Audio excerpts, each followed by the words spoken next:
Ciao amici, I'm Master Leo Spizzeri, and today I'm gonna do something funny because one of the comments that we had on the Blackstone Network was about this Yankee just makes all these kind of gourmet pizzas. How come he never makes a pizza with meat?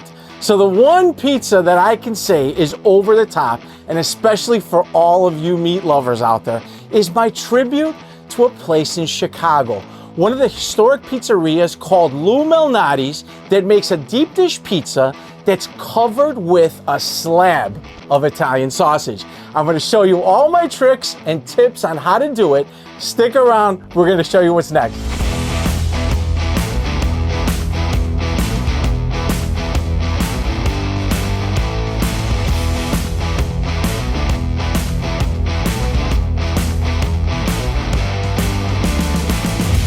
"35 years, this never gets old." Today I'm going to be baking in my Leggero Pro, and what I need you to do is preheat the oven. Get it to right about maybe, I don't know, 480, 500 degrees. I actually have it lit on the pilot setting, and then whatever that dot is right next to the little flame, so let's say it's low. Let it preheat for about an hour, which is plenty, and that'll give you enough time to get here right now to where we're going to be at, and we're going to start pressing our dough and everything else. First thing we're going to do is I got to create this sausage patty, right? So what I'm going to do, this is called a springform pan, and if you can't find a nice pan at the grocery store or maybe online, just keep in mind, if you're gonna bake inside the Leggero or any of the Blackstone ovens, just make sure you got enough headspace over here to clear the opening of the oven. This springform pan is beautiful, but unfortunately, it'll only fit into a couple of our big ovens over here. The Leggero, unfortunately, will not accept this pan. But this is a great pan because it's spring-loaded. Everything that's in it will pop out really easy. But today, I'm going to show you how to do this with my sausage. What I'm going to do is I'm going to start with a little plastic wrap. Plastic wrap because I need to get this out at some point. And if my kryptonite in the culinary world, just so everybody knows, is this stuff right here. And actually, it's showing you right now who's boss. And I can never get this stuff. I don't know. I'm always like... I'm going to take plastic wrap and I'm going to cover the inside of this pan. Now, we're working outside, and again, kryptonite being kryptonite, look at this. I can't make this up. I cannot use plastic wrap. I don't know. Look. Cut to something else. Line the inside of this pan with a little bit of plastic wrap, right? And the idea here is that what I want is a surface that's going to be able to hold the sausage inside the pan to this shape, and then I'll be able to take it out and remove it really nice and clean. And you'll see where your investment of time went on this. I'm going to get this out of the way, and I'm going to get my Italian sausage over here. If you're worried about this moving around, go ahead, just take a little oil. Give it a little drizzle, and then with your fingers, maybe just a little gently, just kind of move this around to where it needs to go. It doesn't have to be perfect. It's really just to help you release everything.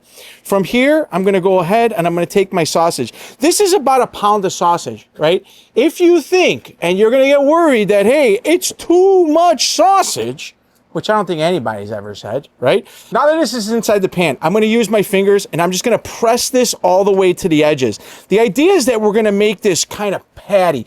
Ethan, come on in. You can see how I'm doing this. As I'm pushing this down, that little bit of oil just helps everything kind of move.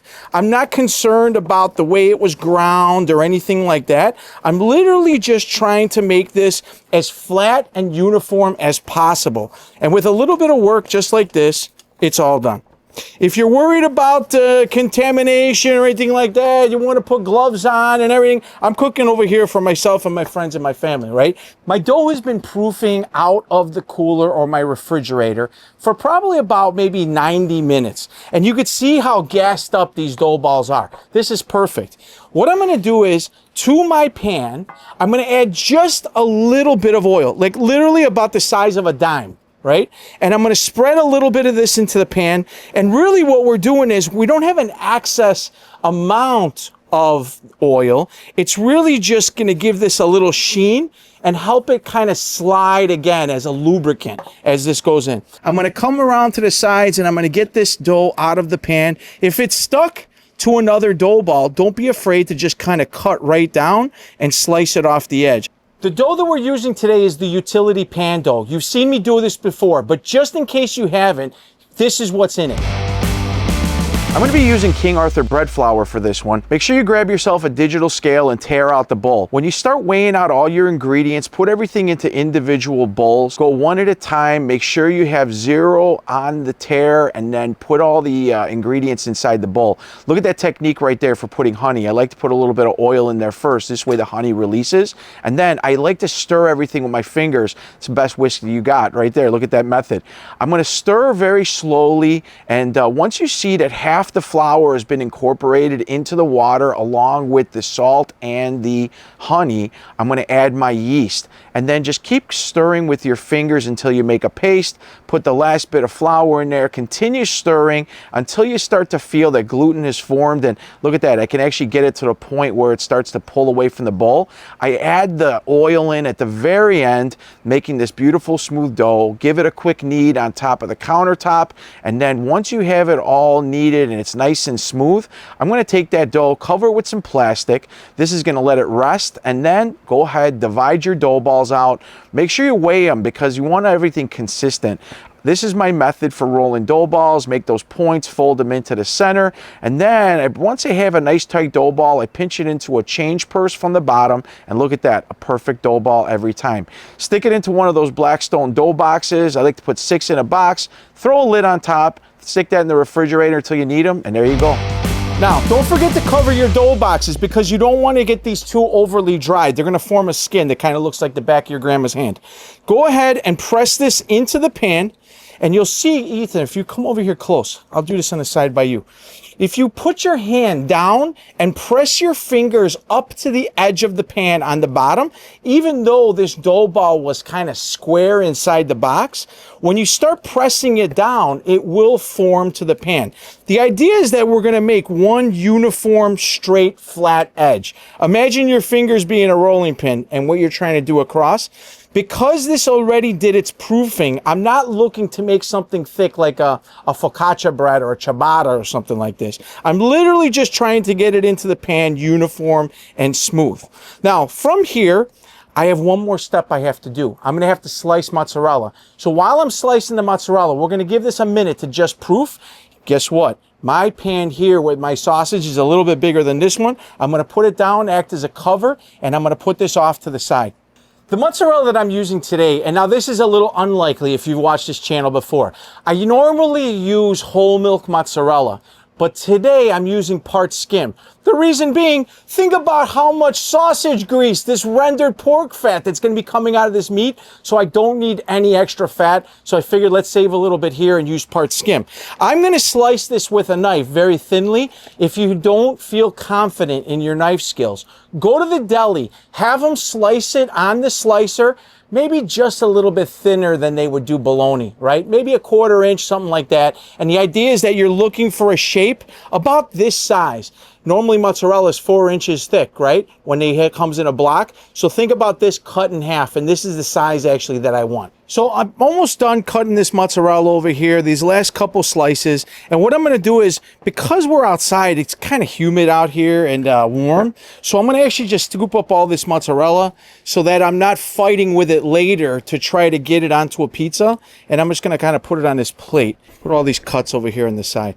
And now my mozzarella is ready to go. I'm going to move this over so that I can bring over my dough. And I'm going to show you the last bit here.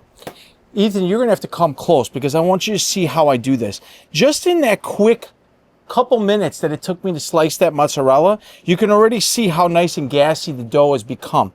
Once I have the bottom in this beautiful uniform layer, I'm going to use the sides of my hands right here, and I'm going to push and press the dough up the side of the pan. As I'm doing this, what we're doing is we're creating the edge, right? Or the wall of the pizza. And if any of you have ever been to Lou Malnati's in Chicago, you'll know that this edge is kind of inconsistent and wavy. And it's supposed to be like that. They've been doing it for generations like that, right? And it's part of the look of that pizza. Now, this is all looking great, just like this. At this point, I'm going to lay mozzarella onto the pizza, and I'm going to try to take the mozzarella all the way up to the edge, right where the dough is sitting up. As I'm doing this, don't be afraid, guys, if it's overlapping a little bit, to make some quick adjustments.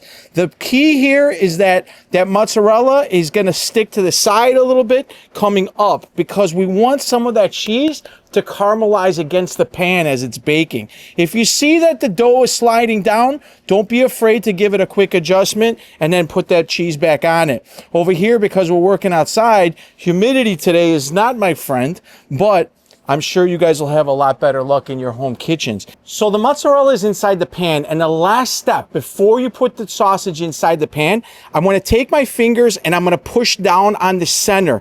This is going to cause the dough to flatten and everything just one more chance to spread up the sides. From here, I'm going to go ahead and I'm going to grab this. I'm going to go ahead and grab this as each. Go ahead and take this. The idea that we're trying to do is I want to give this one flip, right? You ready? Here we go.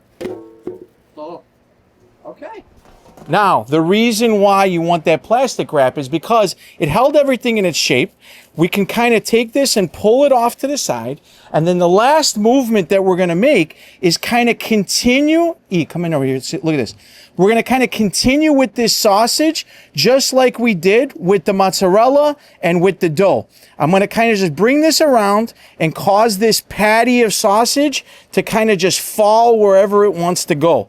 I promise you it's going to be perfect. Now, I used a full pound of sausage. This is 16 ounces of sausage for a 12-inch pizza. Maybe this is a little bit smaller than 12 inches. So again, maybe this is a little exaggerated, but I guarantee it's going to be gorgeous when it comes out, right? If it looks like it needs a little help, again, you can see what we're doing is almost making like this little bowl.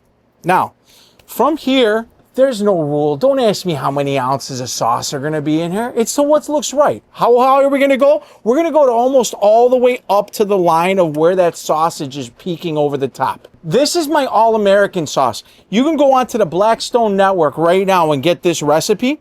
I'm going to take this sauce, put it right here on the center of this pizza, and then just using a spoon, I'm going to kind of just push everything into place, and you can see how beautiful and even that has become.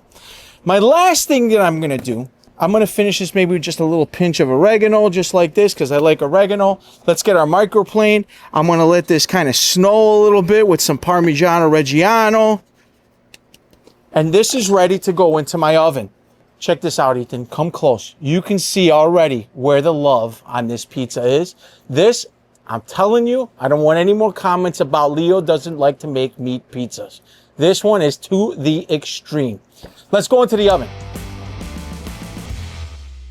I just pulled the pizza out of the oven. We're looking at about 20 minutes of bake time on low. Because we have a lot of top heat in this oven, by keeping it on low, somewhere about 500 degrees, this, I feel, gave us the perfect bake. What you're going to look for, Ethan, come on in real close. You're going to see that that cheese is caramelized around the edge. You're going to see that the sausage is kind of pulled in towards the center, and that tomato sauce, our famous pizza sauce, is kind of dripping over the edge.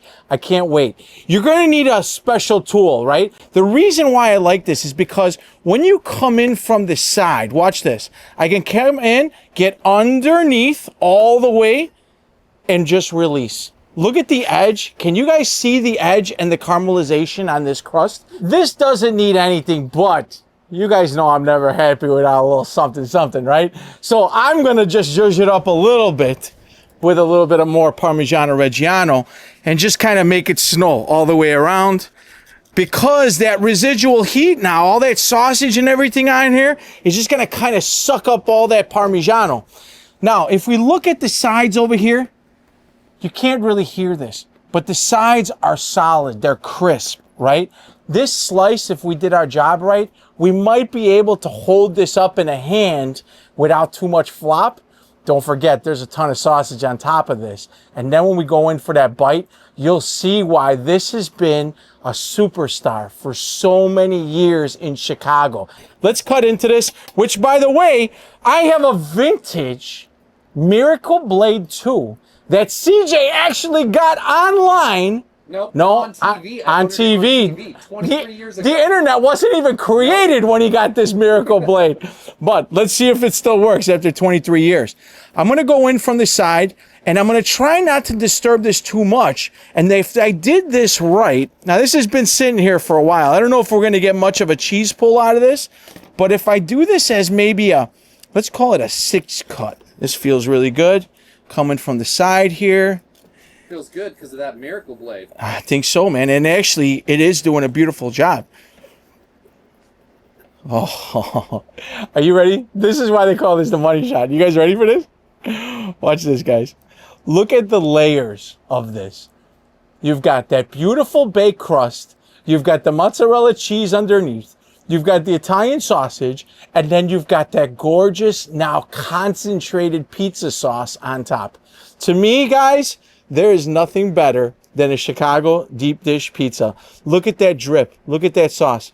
Guys, if this ain't a freaking cheese pull, I don't know what is. And if this ain't a promo for a vintage miracle blade, we could pull this all the way to the roof, guys. Are you kidding me? It slices, it dices. I'm going to go in. I don't know if you need to look at this from any angle, but I can't wait anymore. Call me Yankee one more time. Guys, I'm Master Leo Spitzeri. It was so fun to work with you guys today. I hope you guys learned something. I hope you guys make this and share all of your pictures with us. And I can't wait to see you guys the next time. Ciao, amici.